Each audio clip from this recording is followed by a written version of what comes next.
Jeff Coleman insists he's a businessman, not a politician. I'm a business guy, not a politician. I'm no politician. Wait, I thought you said this guy was running for office. Doesn't that make him up? I know, politician. We'll get to that. The CEO of Coleman Worldwide says his lifetime of experience in his family's moving business has prepared him to replace Martha Roby in Congress.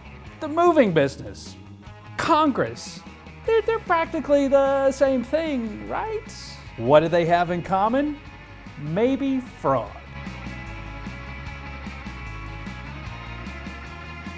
While steering his family's moving truck down dirt roads and through cotton fields, Jeff Coleman says how his time in the moving business taught him to help regular folks. We try really hard to make moves easier and lighten people's load. And this is where Coleman's campaign truck hits the bridge.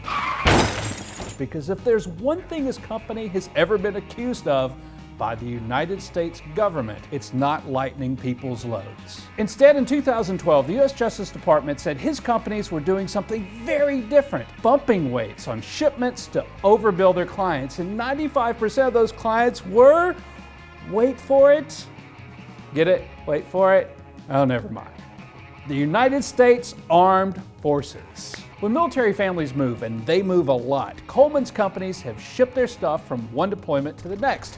But 3 whistleblowers who'd worked for those companies told the Justice Department that they've been asked to bump weights to increase profits. One witness told the government he'd had drivers ask him where the weight crate was.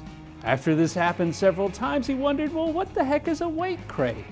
Well, it's a crate with weight, like bricks and stuff, that drivers would use to make their loads seem heavier than they were. At one point, military officials at a Pearl Harbor receiving facility got suspicious, and they tested some of these shipments.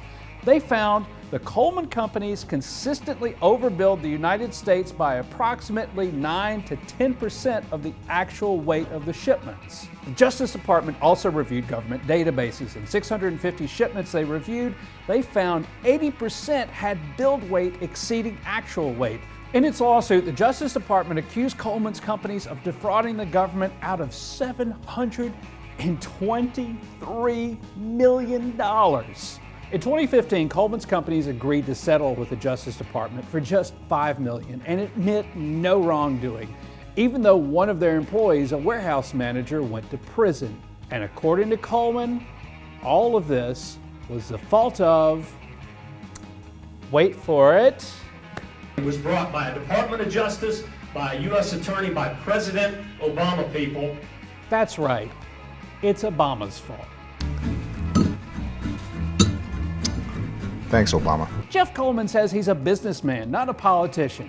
I'm a business guy, not a politician. He's a politician. But he's a politician, and he already knows the ways of business as usual. For Reckon, I'm Kyle Whitmire. Thanks for watching.